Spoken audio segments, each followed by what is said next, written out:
Welcome to the 5-Week Linguist Show. If you want to learn a language or you teach a language, you've come to the right place. Join Janina each week for tips, resources, and advice for making engaging language learning happen anytime, anywhere.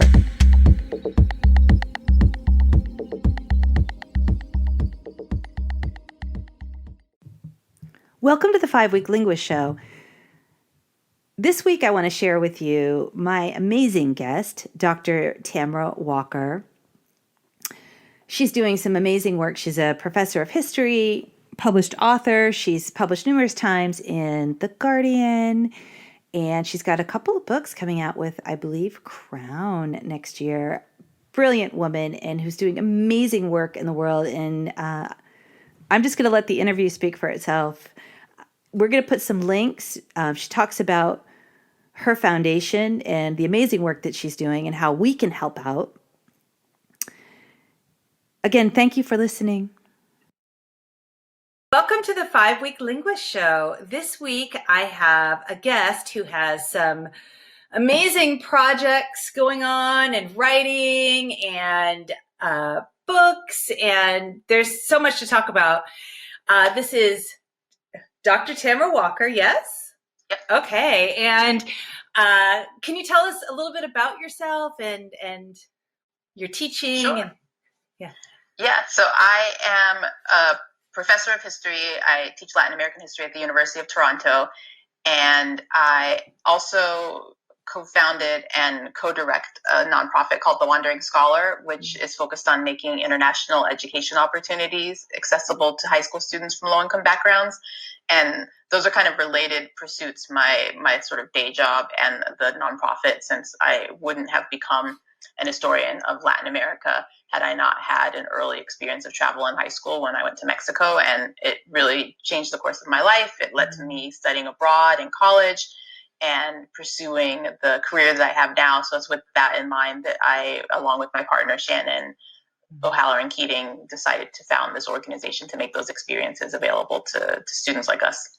That's amazing. So I believe that you grew up in Colorado. Is that right? Mm-hmm. And did you did your undergraduate in Colorado and then sort of went? Is that right?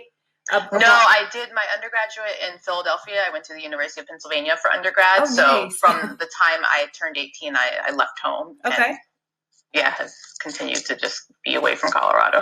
And then, but you also, congratulations, that's Ivy League. That's quite an accomplishment.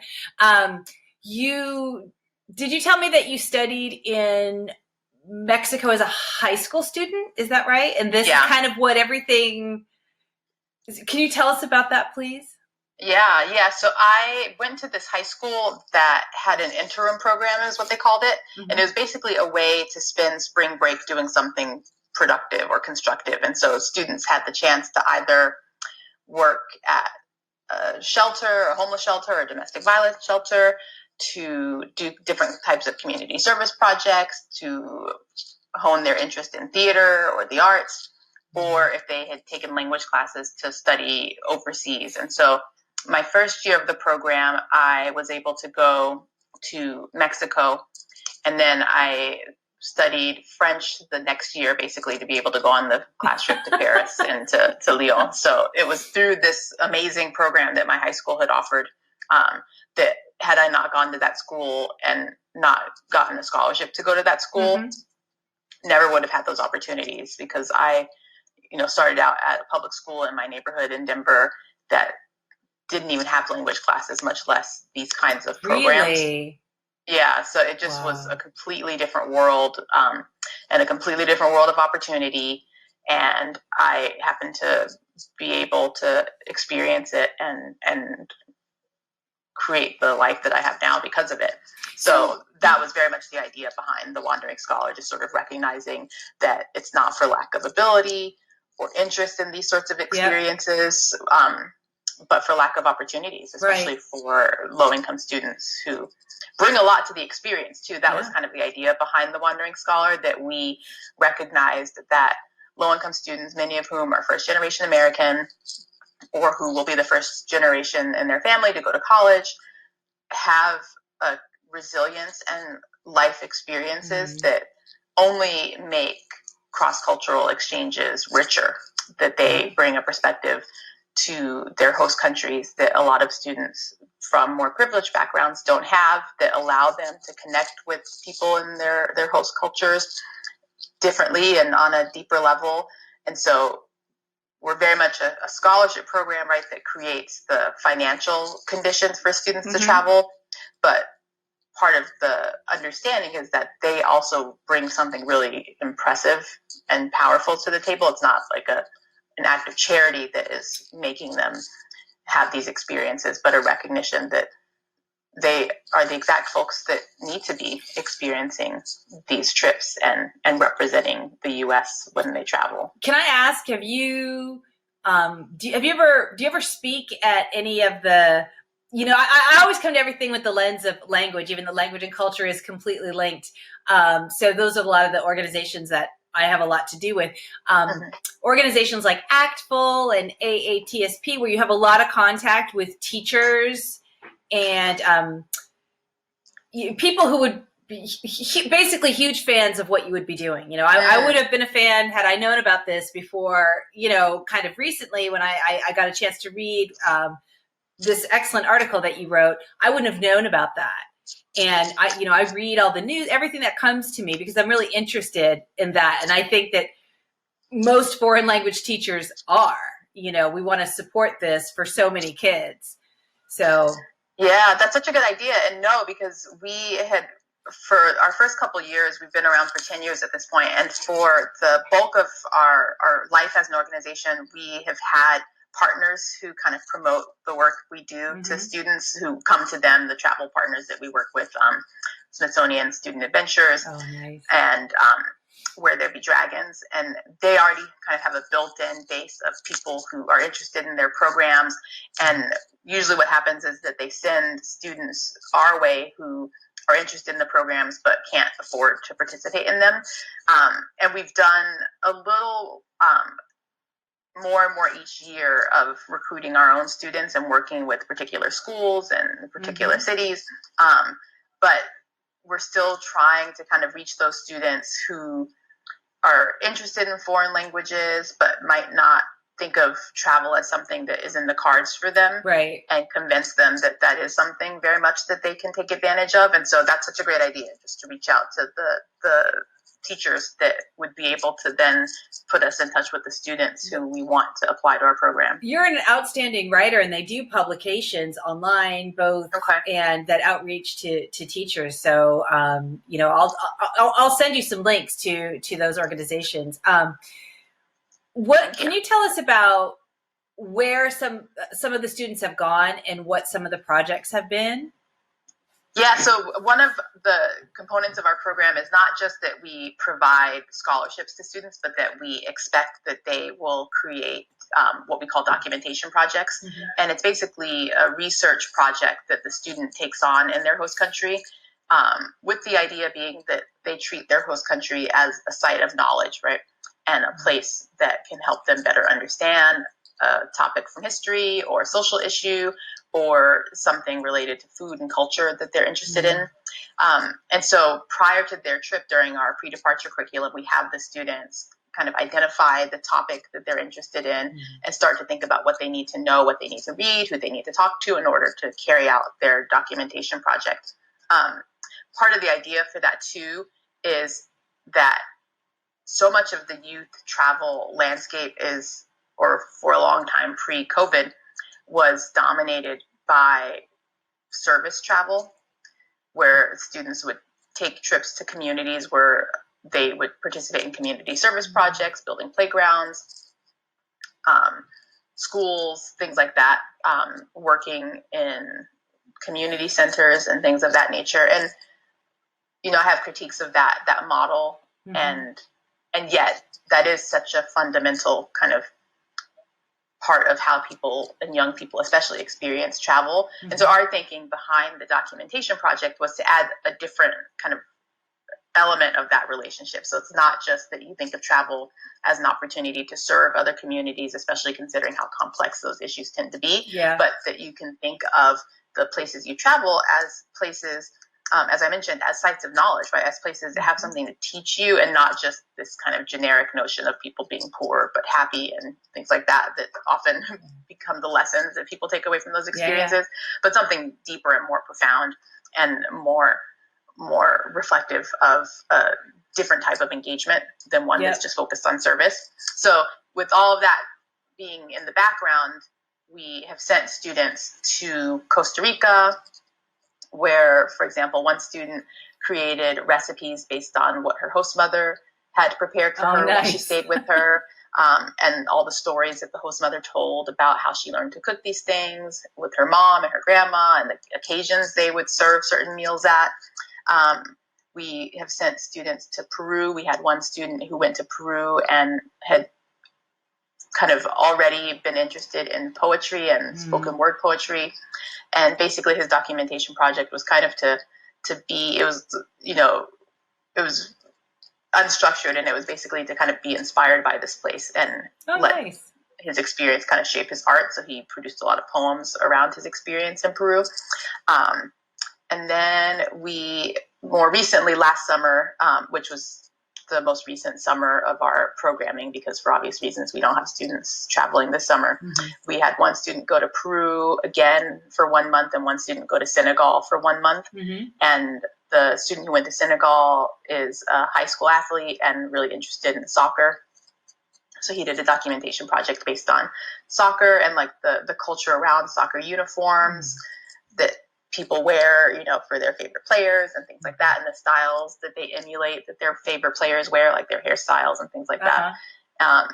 And then the student who went to Peru did something related to cooking, which is a popular topic for our students, where they're spending time in people's homes and eating the meals that the families make for them, and it just becomes such a cornerstone of their experiences that they want to then share with people who can't take the trip for different reasons, like their family members. It's a really cool way of keeping the family and friends and community they left behind connected to this travel experience. So those are some of the places that they've gone and the kinds of projects that they can do, some of which kind of end up being portable, right, from one region to the next. You can do a cooking project in Costa Rica and one in Peru, and they'll look very different depending on, what the students' interests are and kind of what the family makes. But it has been really neat to see how students bring their interest to this travel experience. Oh yeah. I when I was a student, I love that idea. I love going to language classes. Definitely. When you study language abroad, you might attend university classes, but a lot of them are going to be sort of these language. You're going to go for 4 hours a day, and maybe you study some grammar and some conversation, and then you have the rest of the time to go do whatever. But I really love these kind of projects where people can just really dive into, and dig deep into something that really interests them. So I've always been obsessed with realia. I've always been obsessed with realia from countries, because it seemed to me that, what I would see in the books, in my foreign language books, were very, sort of stereotypical cultural ideas. And it was very different what you encountered, for example, I love looking at McDonald's menus, even though I'm not a huge fan of McDonald's, because it's a reflection of the local culture, So in Korea, in South Korea, they tend to eat the same meals regardless of the time of day. So I always, looking at the menus are always very interesting. So, or talking to people. I love talking to people. So one of my projects when I was a student in Spain was I lined up all of these interviews of local people who did, and I asked them all basically the same set of questions. And I wanted a very diverse group of people because I wanted all of these different perspectives. So it was so informative. So I love this idea. I love that starting, and I wouldn't have thought of that in high school. I wouldn't have had an opportunity to do that in high school. So I love that. I love what you're doing with that. Yeah. Well, and I think I've mentioned this to you before, that when I was a graduate student, I had a Fulbright. And I remember being really struck by how kind of homogenous the group of Fulbright scholars I was a part of was. And I had a Fulbright in Peru, and they had a gathering of all the people from the Andean region who had Fulbrights. And so there were people from Bolivia, from Ecuador, from Colombia, and they'd all come for this kind of 4-day meeting for Fulbrights. And I was the only non-white person in the room. And I remember I happened to be seated next to a representative from the Fulbright program in the US and kind of asked about it. And she attributed that to, one, the lack of interest on part of students of color, at least from her perspective, in the program and these experiences, but also maybe more troubling, the lack of qualified applicants from her perspective. And there was a lot that was wrong with that perspective, especially because it kind of assumed an objective measure of quality and qualifications. But having said that, I did recognize in my own experience that it was because I'd gone to high school at a place that created these opportunities for me, that allowed me to go to Mexico and helped me immerse myself in ways that made me fluent in Spanish, that then I improved upon when I studied abroad in Argentina and had a research project that I did there, that all of these things kind of made me qualified, right, in their estimation for that fellowship. And it was because of opportunities, right? So my thinking was, okay, how do you create these opportunities for people who don't go to the kinds of schools that I went to, but who nonetheless get those experiences and those opportunities outside of school, especially given just how underfunded a lot of public schools are these days, so that they can put themselves on the path to whatever their version of the Fulbright is, right? It doesn't have to be that. But the model very much was kind of a Fulbright for high school students, and to emphasize, and that's kind of built in the name, the Wandering Scholar, right? To kind of emphasize that you can also make this an intellectual pursuit and think of yourself as bringing something really special to the experience. Because I think sometimes, just having been a scholarship student myself, that there can be a certain amount of baggage attached to having a scholarship. That's in part why we call it a fellowship too, because it kind of says something about the student that goes beyond their kind of financial need and emphasizes their own qualifications. And that on top of it all, we're kind of giving them these skills and a knowledge base that will, especially when they go on trips with other students who are often more privileged than they are, because we're sending them on travel programs with partners that serve high-income students or students from high-income families, that they're traveling with other students. And already a lot of the students that we serve are students of color or first-generation Americans. So already they're different than the students that they travel with.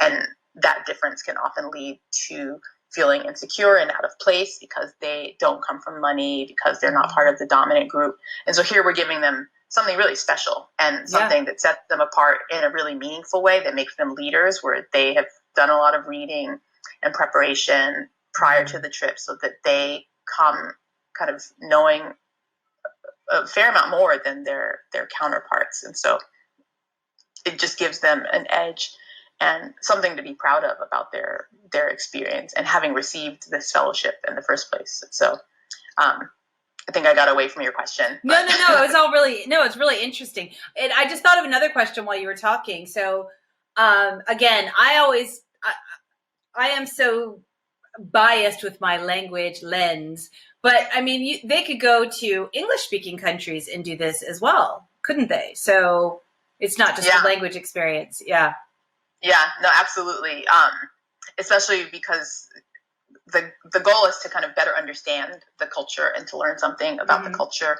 And certainly there are English speaking countries around the world that have cultures that are very different than ours. And that is, that's really part of our goal, is to kind of help students understand that. Costa Rica is obviously a Spanish speaking country, but a lot of people there speak English. And so that still kind of applies even in those places. And some of the projects are kind of set up so that they don't have to have language skills if they're not very strong in Spanish or French or Wolof, as in the case of the student who went to Senegal, so that they can still find ways to communicate and get something out of the experience. Wow, that's amazing. So how would a student, how could more students, I know you give a really really personalized experience, and you give a lot of attention and time to each student, so I know that it's limited in what you can do for that reason, but would students be able to go to your website and apply? Is that how that would work? It would be, they could make contact with you and your co-founder? Yeah, so we have a website. It's www.thewanderingscholar.org, and we also have social media channels. We're on Instagram at The Wandering Scholar and Twitter at Wander Scholar. And we usually post the application for our summer program in December of the year before the program takes place. And we usually announce the recipients of our fellowships in March. We tend to accept just a small number of students given the amount of programming that we offer and the intensity of it. So usually it's between 2 and 5 fellows per summer. We're hoping to start serving more students, which is both the question of funding, but also kind of infrastructure, because we, in addition to providing this pre-departure programming to students, we also pair them with travel mentors who are adults who have had similar experiences and similar kind of formative experiences of travel in high school or in college, and who have in different ways incorporated travel into their own professional lives and personal lives, who can basically embody what a grown-up wandering scholar would look and sound like. So that means having volunteers to work with these students. So there's a lot of people involved in serving our wandering scholars.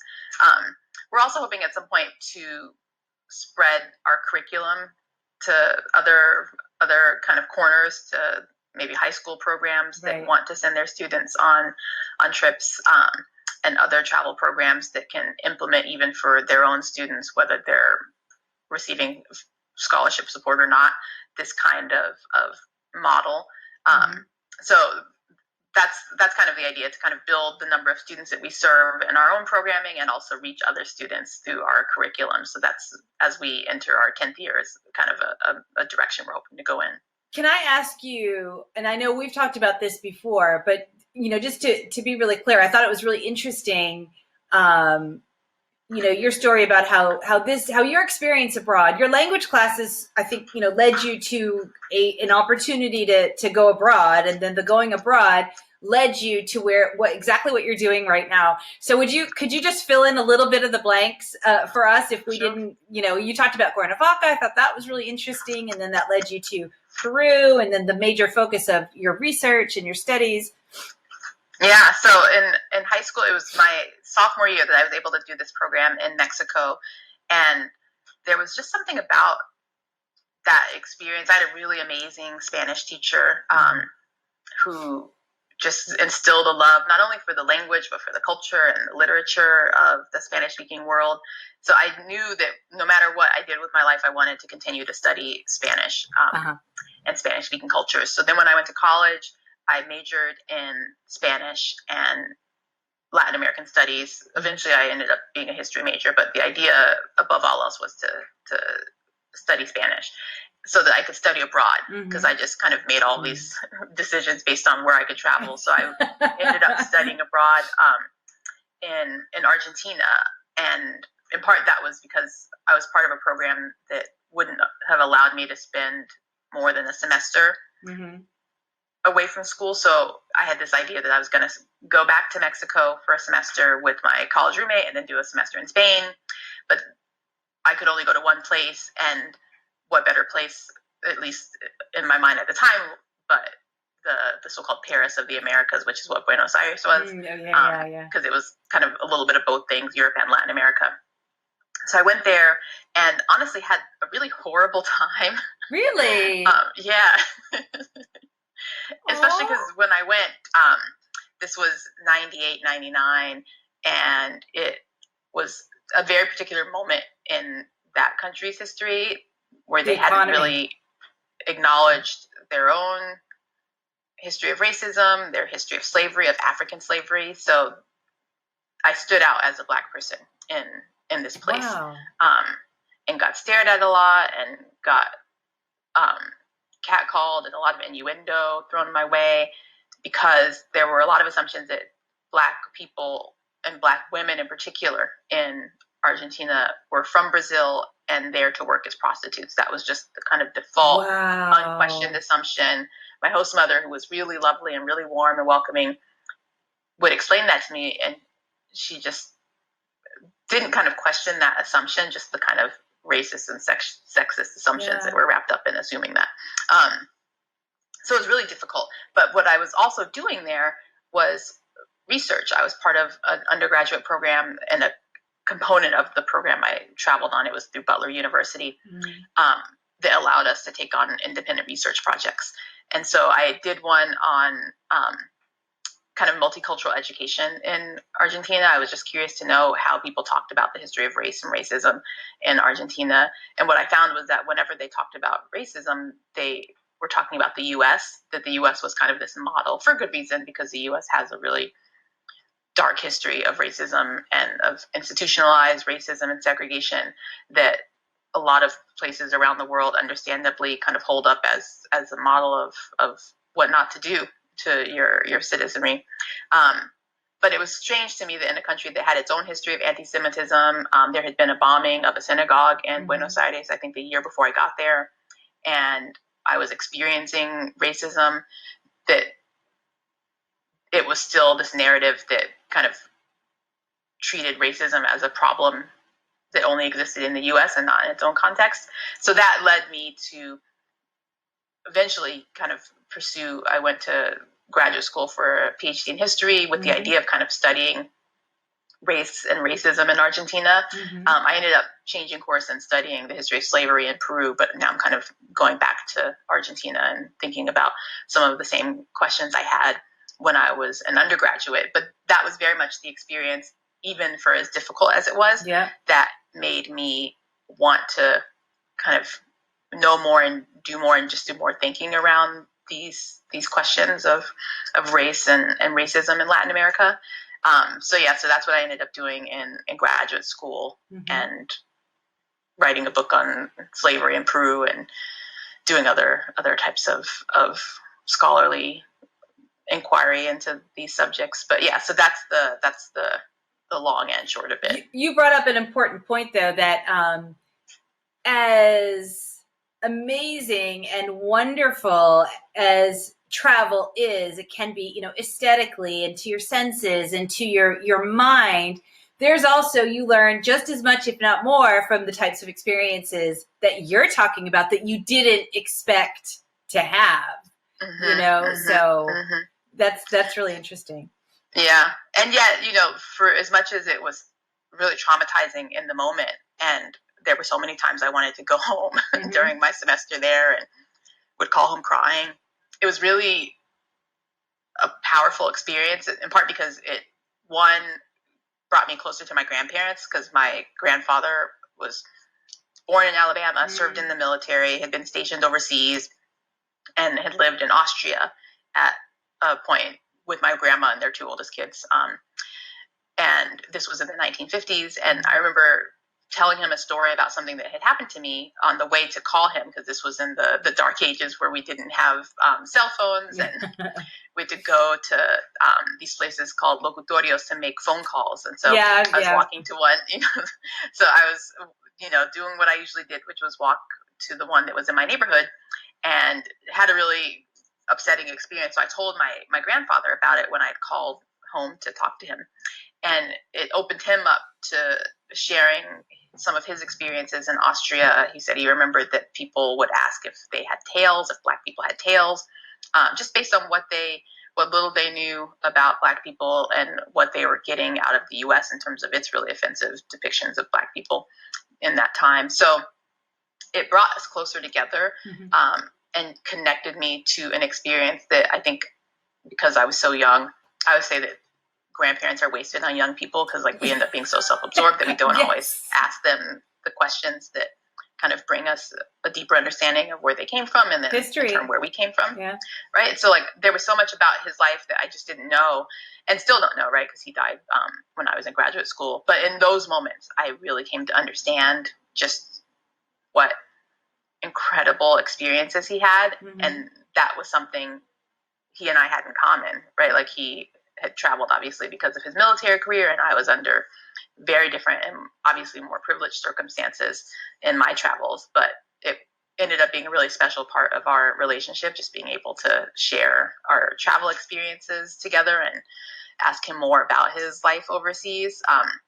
So in that sense, I don't regret any of what I went through. Yeah. And obviously, set me on the path to my career as well, Mm-hmm. and the kind of reading I do outside of my career.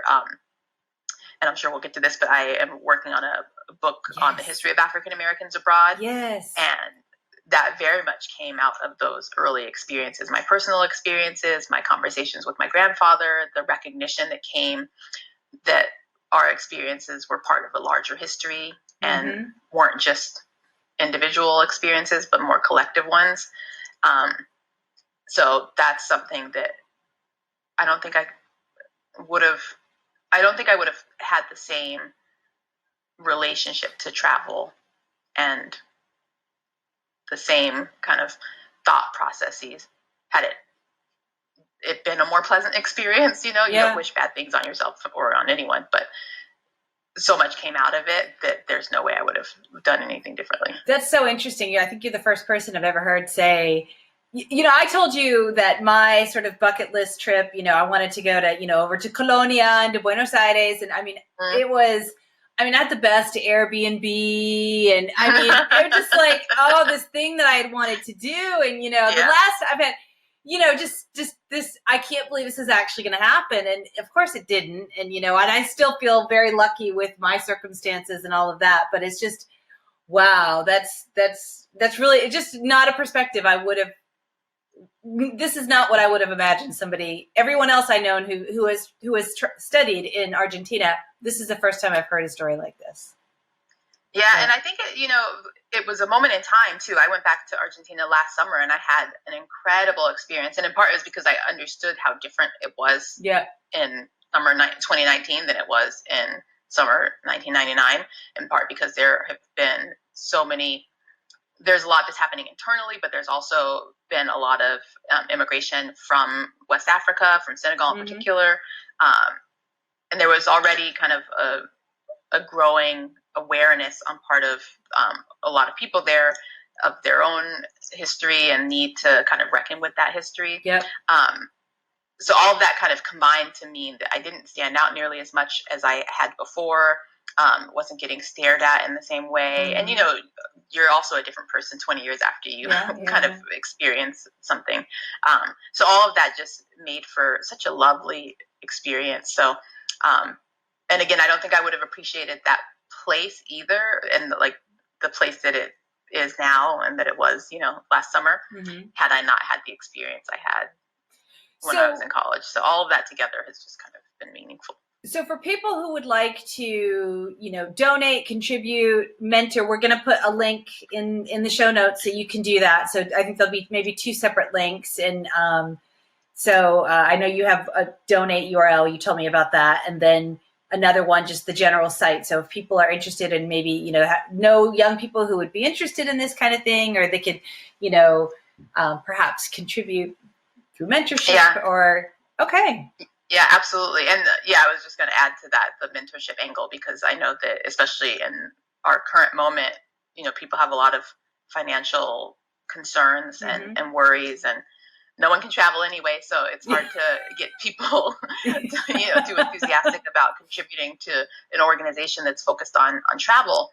But we do very much believe in our mission and have over the past 10 years really served students in ways that have changed the course of their lives. We've had students go on to study abroad in India and Hong Kong and Israel, and major in Arabic and other fields, go on to graduate study. And we know, and they've told us how essential this experience was to setting the course of their lives. And these are the exact people we want traveling and representing the U.S. And the best of who we are and staying engaged. So no amount is too small and too meaningless for the work that we do. But also, aside from financial support, we always are looking for mentors to work with our students, especially people who hear the name The Wandering Scholar and hear what we do and connect it to their own early experiences. Those are the best mentors, because those are people who will be able to show our students exactly what can come of their experience in high school, because they're the kind of 20 years later version or even 10, 15 years later, right? We also welcome younger mentors who are early career and fresh out of college. But it's just a really meaningful part of the work that we do is to connect our students to adults who can show them what to do with this experience after they have it. And before they have it, right? How best to take advantage of it, how to prepare for it, what to buy a host family as a gift, things like that. So we also welcome, and I'll include the link so that you can put that in the episode notes, because I think that's a really fun arena to be involved in and doesn't cost anything but time. Yeah. Excellent. Thank you. Okay. So your books, I want to hear all this is so exciting. You've got 2 exciting book projects. One is coming out sooner than the other, of course. Could you talk about that, please? Yeah. So one is purely academic, and it was the reason I went to Argentina last summer, because I'm doing a book on race, gender, and visual culture in Latin America, just depictions of people of African descent in art from the colonial period to the present day. So Argentina is one of the case studies I use for that book. But the travel book that I'm working on is called The Global Green Book. It's going to be published by Crown. And it's basically a character-driven narrative history of African Americans living and working abroad over the course of the past 100 years, basically starting with figures that are familiar to us, like Josephine Baker when she was in Paris in the 1920s, to people who are lesser known but who had really meaningful, powerful experiences at different points in their personal history and in U.S. history that are really illustrative of important kind of trends and phenomena. So each chapter is about a particular person, a place in the world, and a decade of the 20th and 21st century. And that, it's an extensively researched book, so it requires time in archives and overseas that has kind of been put on hold with because of COVID. Yeah, so it'll come out a little later than I hoped, but it's still very much a fun project to take on, to just spotlight people and experiences that we don't talk enough about, but that are a big part of not just African American, but even U.S. history, right? That it says a lot about the U.S. that so many people felt the need and the call to leave the U.S. at different points. And so this green guide, so you told me about it. So it's places that are essentially identified, a collection of, people would say, this is a good place, this is a safe place, this is a good place to stay, from all over the world, right? That they put this together?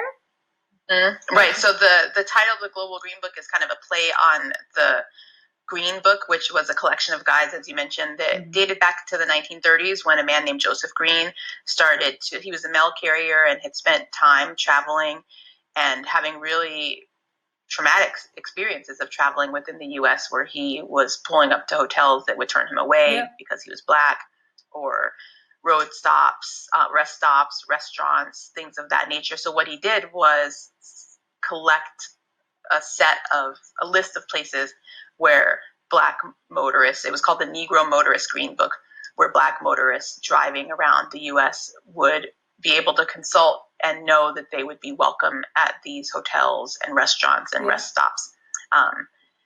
And the reason I kind of append the global to it is, one, a nod to the history of the Green Book guides, because beginning in the 1950s, the Global Green Book, the Green Book would focus on international destinations, kind of concurrent with the jet age, they started to talk about places like Mexico, the Caribbean, Europe.